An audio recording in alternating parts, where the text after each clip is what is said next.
Everyone, it's Miss Colleen from the Upper St. Clair Township Library, and today I will be showing you how to make your very own homemade Pop-Tarts.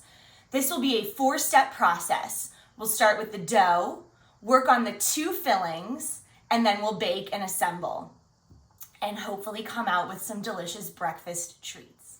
In the notes for this video, I will have links to the recipe, as well as timestamps, so you can easily jump to the different segments of the making and assembling and baking of this tasty breakfast treat.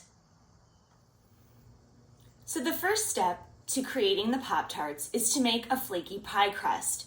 Today I'm going to show you how to make a pie crust using a food processor, and this recipe comes from the book How to Bake Everything by Mark Bittman. You'll need the following things: a food processor, 2 1/4 cups of flour,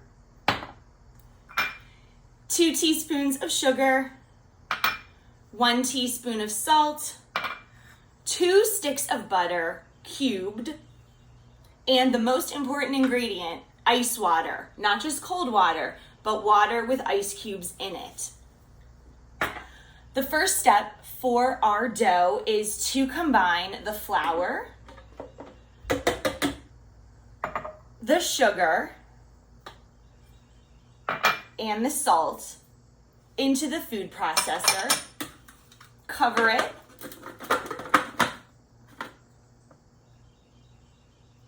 Excuse me.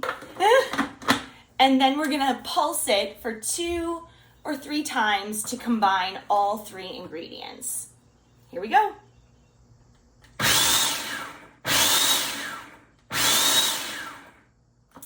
So once it's pulsed, we will add the butter. And you can either add it through the chute or just open it up and add it all in together, which is what I'm going to do. And then we pulse it some more until it forms a consistency of little pebbles or breadcrumbs. So put that cap back on, and I'm not going to pulse it, I'm just going to turn it to level 1 and watch it for about 30 seconds.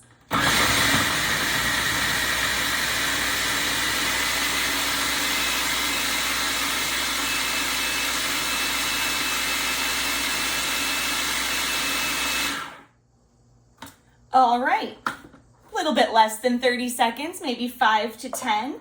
But anyway, you want a consistency of sand. Oops.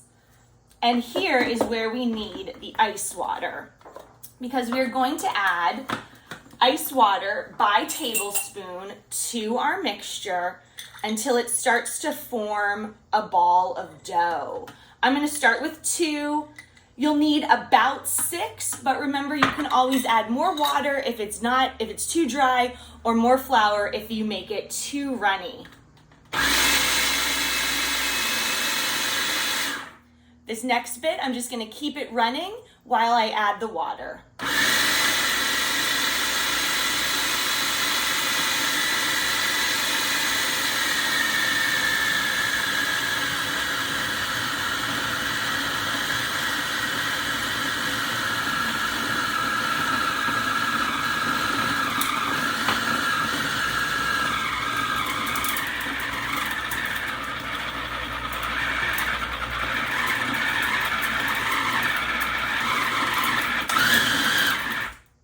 So I ended up only needing 5 tablespoons, and you can see that my dough has formed, and it is neither too dry nor too sticky.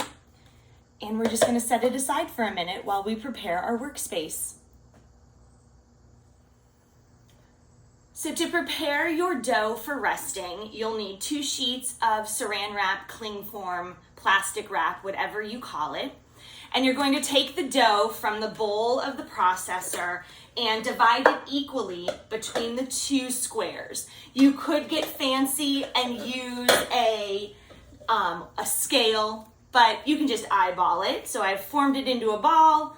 I'm going to break it apart, and then I'm going to flatten it onto each square and wrap it up. Make a disc is the shape we're going for. And wrap it up. And allow it to chill in either the refrigerator for about 30 minutes or the freezer for about 10 minutes. I'm gonna put it in the refrigerator because we're gonna move on to make the 2 fillings, and I don't think I can do both in 10 minutes. All right? All right, let's start with the cinnamon filling, and we'll save the icing for after we've baked or while we're baking the pastry, just because it does tend to harden and we don't want to ruin our product. So cinnamon filling, super easy. In a bowl, you're going to combine a half a cup of brown sugar. You can either use light or dark or a mixture, whatever you've got. 2 teaspoons of cinnamon and 1 tablespoon of all-purpose flour, or the flour, same kind of flour we used for the dough. And then I'm just gonna use a fork and mix it all together until it is nice and blended, and then I will set it aside for later. So you see we've made a nice combined filling for our cinnamon flavored Pop-Tarts. Okay, so now I'll show you how to make a fruit jam, which will be the filling for the fruit Pop-Tart. It can be any fruit that you want. I have strawberries that are fresh, that were, a little iffy in the refrigerator, and I've also used some frozen mixed berries, which I've allowed to thaw and then I've drained really well. So I'm going to pour all of that into the saucepan. You'll need about a pound. I did not measure, but I filled a bowl and I feel like that's enough. So we're gonna let it sit in there over medium heat for about a minute or so.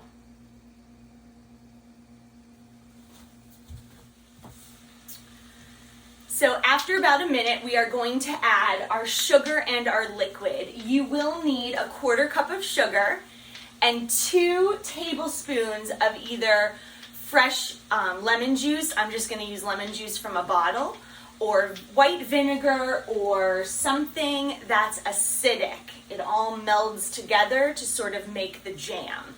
So you can get your sugar and your liquid ready, and then we're gonna pour it in and mix it all up. All right, so I'm gonna add my 1/4 cup of sugar. You may need a little bit more. You might wanna give it a taste after you've added it. I'm just gonna go with hope that it'll be not too tart, given all the different berries that I have together. And I generally have good luck with finding a sweet mixed berry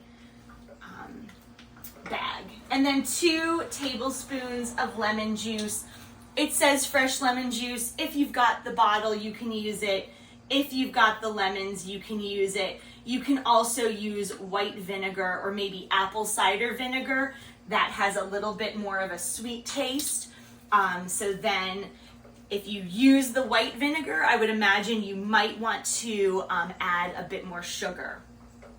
So we are going to let this concoction sit. I'm going to turn the burner up a little bit. I want it to start to bubble and to bubble at a consistent rate for about 10 to 30 minutes, which is a long time. But I forgot the other magic ingredient, which is cornstarch. Cornstarch is a thickening agent. So once it starts bubbling, you can add that. And for this recipe, we need a tablespoon.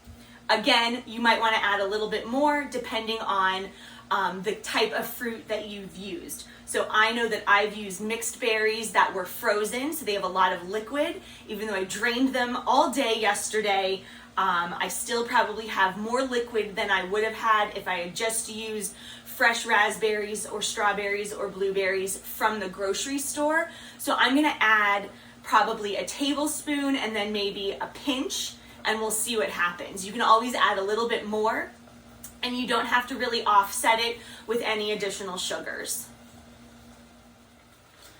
Okay, so I've added my tablespoon, and I used a mounded tablespoon, so it was more full. I didn't level it off, to my mixture. It's become a lighter color because the cornstarch is white in color, and when you mix any color with white, it does become a little bit lighter.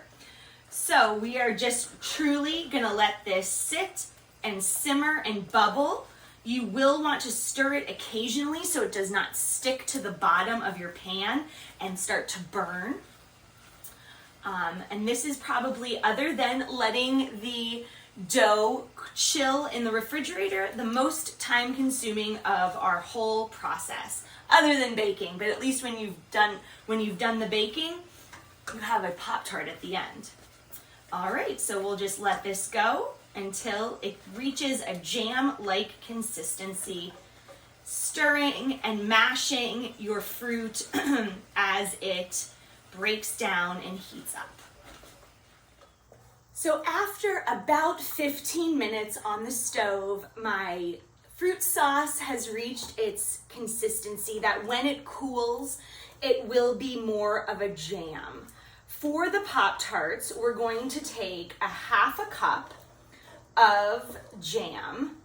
I'm going to set it aside for now, but I'm also going to add an additional tablespoon of cornstarch so that it does not leak when we are making the Pop-Tart. So I've added the tablespoon of cornstarch. I'm just going to whisk it in with a fork. So I guess I'm forking it in, not whisking it. Get it all incorporated. And then I'm going to pop it into the freezer to cool because I think we'll need it quicker than if we were just letting it to cool in the refrigerator. Then we'll put the remainder of the jam that we made into the refrigerator to cool. And then that way we'll be able to use it for the glaze of the fruit-flavored Pop-Tarts. You'll have extra jam left over, so you can use it in other breakfast treats or make a lot of Pop-Tarts. So now is the fun part where we roll out our dough and assemble our Pop-Tarts. You'll need a floured work surface. I'm using a cutting board just to mitigate the mess. A rolling pin, and a pizza cutter or a sharp knife. The first thing we'll do is take our chilled dough out of the refrigerator and place it on our work surface. I like to press it down a little bit, flip it over to get the flour on both sides. Like that. Then with our floured rolling pin, we're going to start with small motions from the center, turning it as we roll each side in order to get a consistent thickness and not like some crazy shape. Although it doesn't really matter because we will be forming them into rectangles. So you want to get a nice even roll on all sides. We're going to roll until our circle measures about 11 or 12 inches around.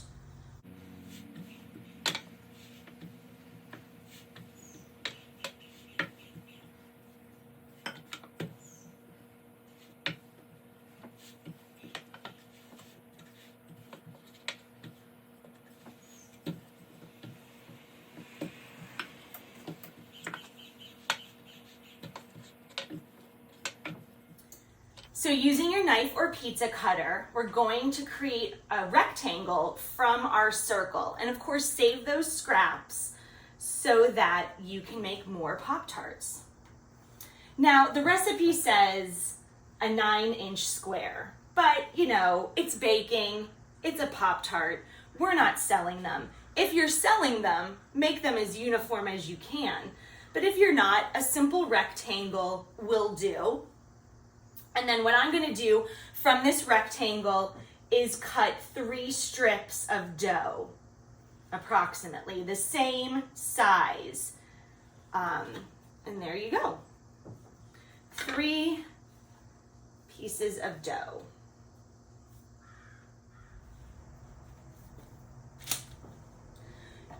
So after lining my baking sheet with parchment paper, I'm going to transfer the 3 strips over there to begin assembling. Before we fill, however, we have to make an egg wash so that we can ensure that the sides of the Pop-Tart are together as sticky as they can be. This creates a glue to seal our sides. So you need an egg cracked into a bowl, and 1 or 2 tablespoons of either milk or cream.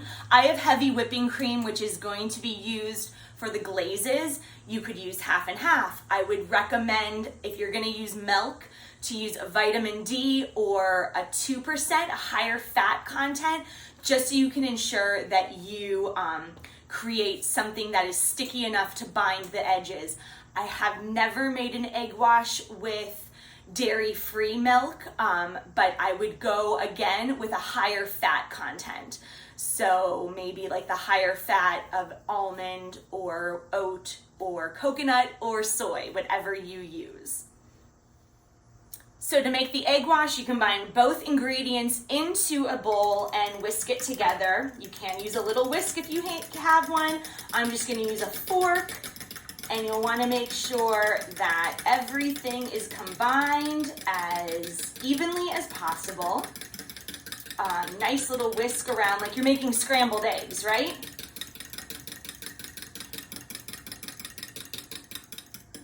It'll become a nice yellow, and that is how you know you're done. All right, nice little light yellow. You are ready to fill. So we'll take our cinnamon filling, which I'm gonna start with first because it was right in front of me. On one side of the rectangle, add about a tablespoon, right there. I'm gonna flatten it out just a bit to spread it evenly over the dough, but don't take it all the way to the edges because we have to fold and crimp.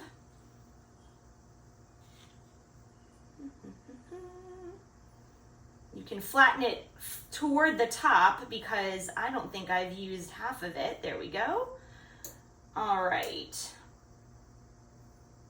So we've got this happening.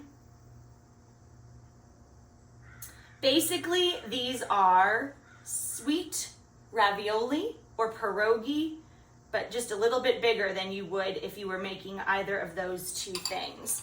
Set your filling aside, grab a pastry brush and your egg wash.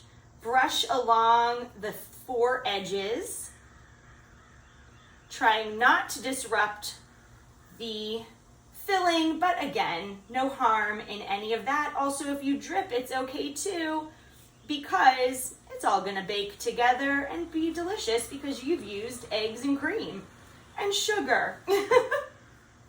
All right, so I'm doing that around all 3 of my prepared Pop-Tarts. Then I'm gonna fold them in half, crimp them down.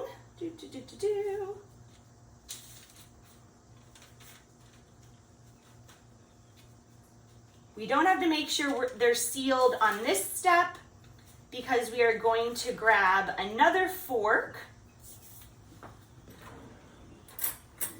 and using the tongs, press down to create a nice seal on all 4 sides, just so you know they look alike.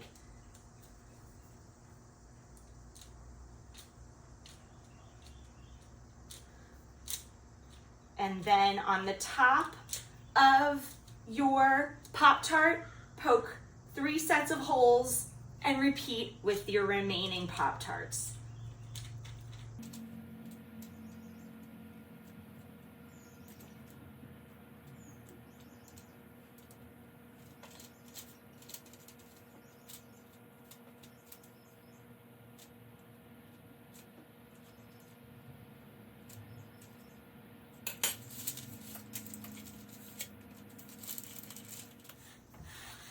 So we're going to repeat the roll, trim, fill, and form portion of the creation until we use up all the dough or fill up the baking sheet, whichever comes first.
All right, so after we've created our Pop-Tarts, we are going to pop them into the oven to bake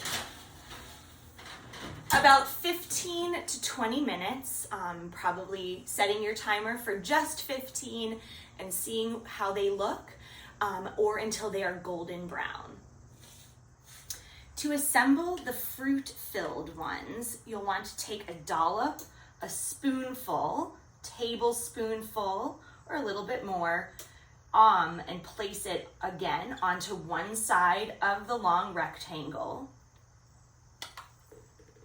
Ooh, maybe I've used too much. Probably not as much as what I've just put on. Oh well. And then using the back of the spoon, spread it out.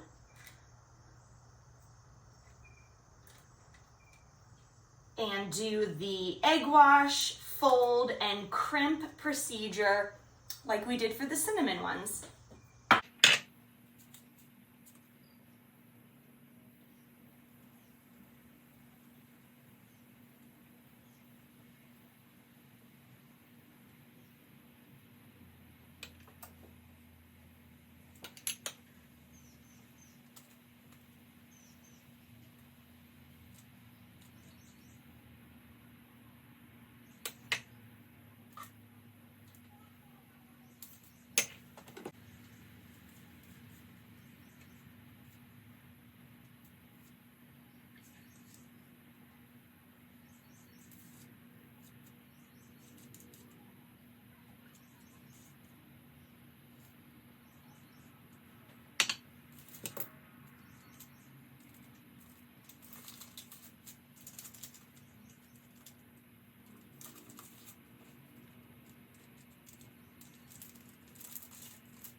you've baked your Pop-Tarts until they're a nice golden brown, transfer them to a cooling rack where we'll let them cool until we can add the glaze or frosting.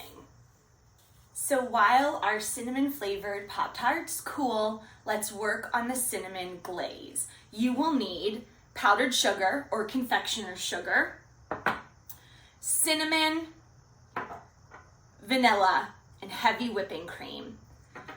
The powdered sugar needs to be sifted, and you can sift it right into your bowl. Sifting helps get rid of any lumps so you have a nice smooth glaze. Nothing worse than a lumpy glaze. So I'm going to get started with that, and I will meet you back here. Set your confectioner's sugar aside because you will need it for the fruit glaze. And into that, we are going to pour a tablespoon of heavy cream. Just like the dough, you may need a little bit more depending on how thick it is, or not thick. Let me grab a spoon rest from my cabinet. We'll add a half a teaspoon of ground cinnamon. And it doesn't have to be leveled. You can make it as cinnamony as you'd like. And then a quarter teaspoon of vanilla.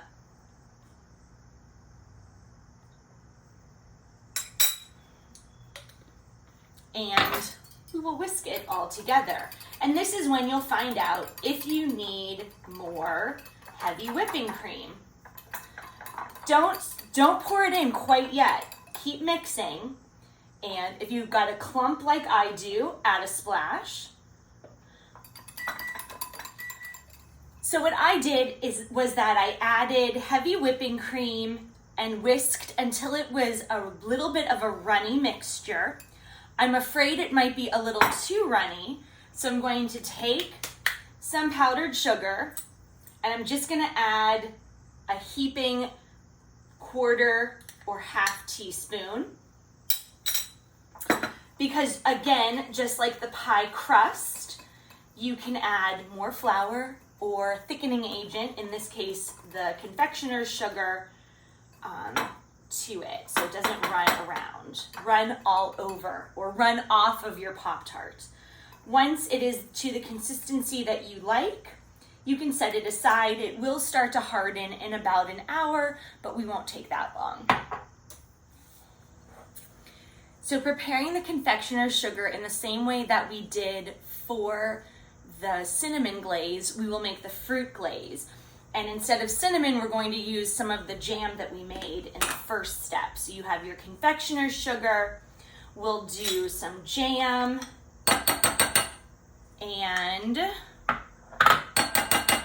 some whipping cream.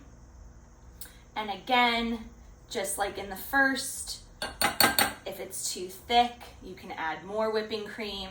If it's too thin, you can add more sugar, and we whisk it all together until we get a runny consistency, but not a drippy consistency. Whatever that means to you.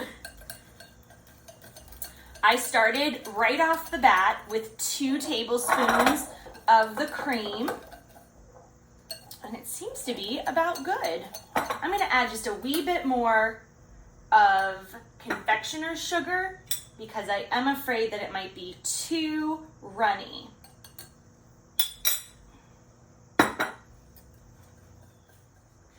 Now to finish off your treats, you glaze your Pop-Tarts.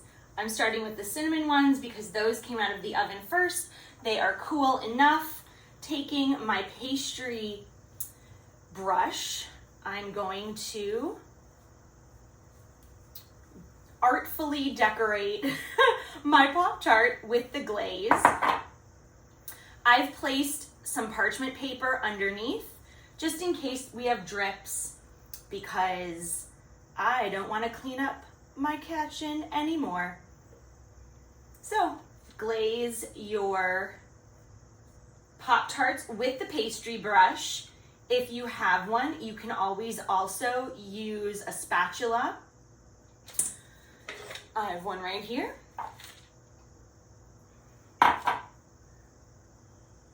that will make the glaze thicker, the layer of glaze thicker. I prefer using the brush. I can control it better. It's all about trial and error, sometimes when you're baking.